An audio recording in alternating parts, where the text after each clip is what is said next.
Halo, kembali bersama saya Pak Anton. Kali ini kita akan membahas mendalami sakramen baptis. Baptisan itu menjadikan seseorang yang bukan anggota gereja menjadi anggota gereja. Menjadikan seseorang yang bukan pengikut Kristus menjadi pengikut Kristus. Menjadikan seseorang yang bukan Kristen menjadi Kristen. Karena itu membaptis bisa kita artikan sebagai melahirbarukan seseorang ke dalam gereja, menjadi ciptaan baru di dalam gereja, menjadi anggota keluarga Allah. Nah, katekismus gereja Katolik menyebut baptisan itu sebagai pintu, yakni pintu masuk menuju kehidupan dalam roh. Jadi kehidupan yang kita jalani setelah baptisan yang kita terima adalah kehidupan di dalam roh. Jadi hidup kita dipimpin oleh roh. Dan kita taat pada tuntunan dan pimpinan roh itu. Nah, secara liturgis, baptisan itu bisa juga kita artikan sebagai mempersatukan orang dengan Kristus, dengan iktis, ikan, yakni Yesus Kristus Theos Ios Soter. Yesus Kristus anak Allah juru selamat. Jadi membaptis artinya mempersatukan seseorang dengan Yesus Kristus anak Allah juru selamat. Karena itu kita harus terus-menerus menjaga persatuan kita dengan Yesus Kristus anak Allah juru selamat. Nah, sekarang kita akan masuk ke materi baptisan. Nah, apa saja materi baptisan? Materi itu ada 4. Yang pertama adalah air. Yang kedua adalah minyak. Yang ketiga adalah kain putih. Dan yang keempat adalah lilin menyala. Nah, mari kita dalami satu persatu. Kita lihat maknanya. Air itu adalah sumber hidup. Ya. Tidak ada makhluk hidup yang mampu bertahan hidup tanpa air. Jadi air itu merupakan sumber dari kehidupan kita. Yesus sendiri menyebut dirinya sebagai air hidup. Ya. Yang kedua, air itu fungsinya dalam kehidupan sehari-hari adalah untuk menyucikan, untuk membersihkan. Jadi ada begitu banyak fungsi air dalam kehidupan kita.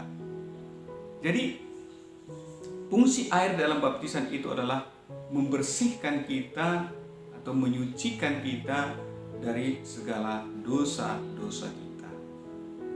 Nah, yang kedua adalah minyak. Minyak dipakai untuk mengurapi. Di dalam perjanjian lama, seorang raja ketika diurapi maka dinyatakan dia siap untuk memimpin. Jadi pengurapan itu menyatakan seseorang yang siap untuk menjalankan tugas. Seorang anak raja atau putra raja ketika diurapi, dia akan menjadi ahli waris yang akan mewarisi tahta raja ayahnya. Nah, pengurapan itu diberikan kepada kita sebagai orang yang dibaptis karena kita menjadi ahli waris kerajaan Allah. Karena kita adalah anak-anak Allah lewat baptisan yang kita terima. Nah, yang berikutnya adalah kain putih.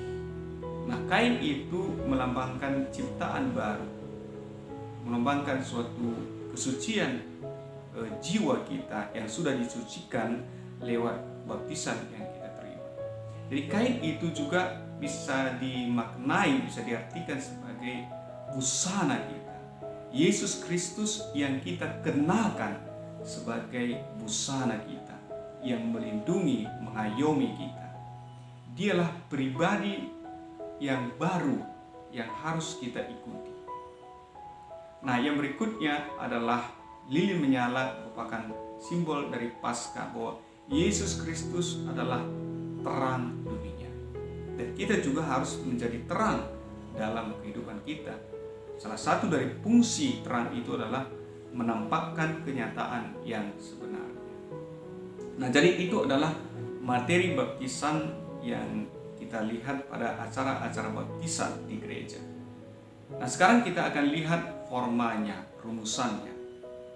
Nah, selain daripada materi itu tadi, ada juga rumusan yang dipakai untuk baptisan atau sering kita sebut sebagai forma baptisan, yakni aku membaptis engkau dalam nama Bapa, Putra, dan Roh Kudus. Jadi kita dibaptis dalam nama Allah Tritunggal, Bapa, Putra, dan Roh Kudus. Nah, sekarang kita akan lihat ministernya, pelayannya. Siapa yang melayankan sakramen ini? Siapa yang diizinkan untuk membaptis? Nah, ada dua bagian. Yang pertama adalah minister ordinarisnya, yakni orang yang biasanya melayankan sakramen ini, bisa uskup, bisa imam, bisa diakon. Karena mereka inilah yang ditappiskan untuk menjalankan sakramen-sakramen yang ada di dalam gereja, yang melayankan sakramen-sakramen yang ada di dalam gereja. Tetapi dalam posisi darurat, dalam posisi tertentu, dalam situasi darurat, maka setiap orang bisa membaptis, ya.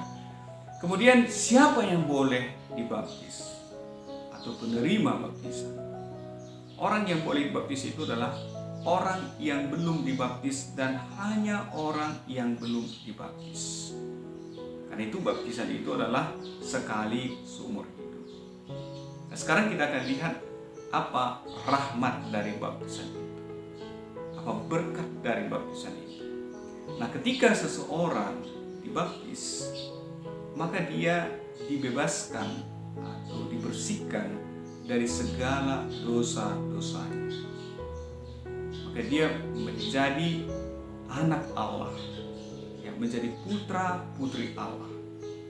Nah, seseorang yang dibaptis juga akan dipersatukan dengan Kristus.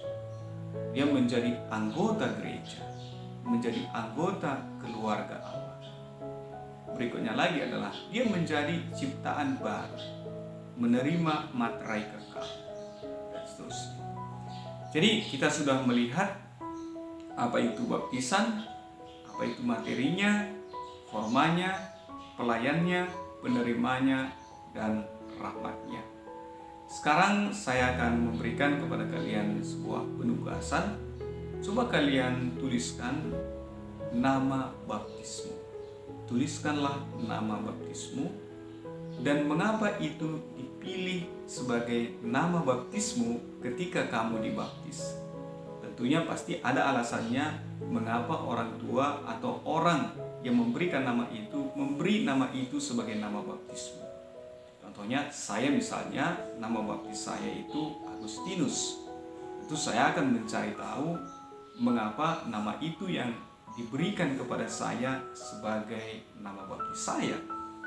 Nah, kemudian tuliskanlah siapa yang menjadi bapak ibu seranimu atau yang menjadi wali baptismu.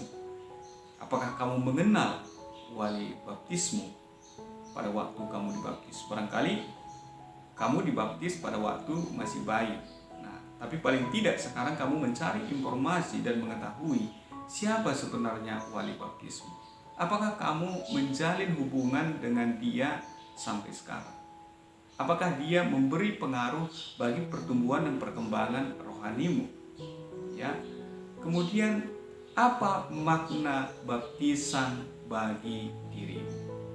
Ya, apa maknanya? Kamu sudah dibaptis. Apa makna baptisan itu bagi dirimu? Apakah baptisan itu hanya sekedar formalitas, kelengkapan administrasi di dalam gereja, bahwa kamu sudah dibaptis, sudah menjadi anggota gereja, nah, sehingga apa yang menjadi tuntutan administrasi dan tuntutan menjadi seorang anggota gereja sudah kamu penuhi? Atau mungkin ada makna yang lebih dalam dari itu? Jadi tugasnya ada 3 ya. Pertama, menuliskan nama baptismu dan menemukan alasan mengapa nama itu diberikan kepadamu.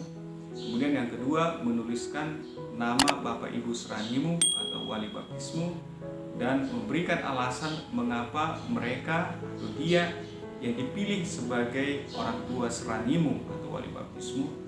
Dan yang ketiga, apa makna baptisan bagi dirimu. Sekian pembelajaran kita pada hari ini. Selamat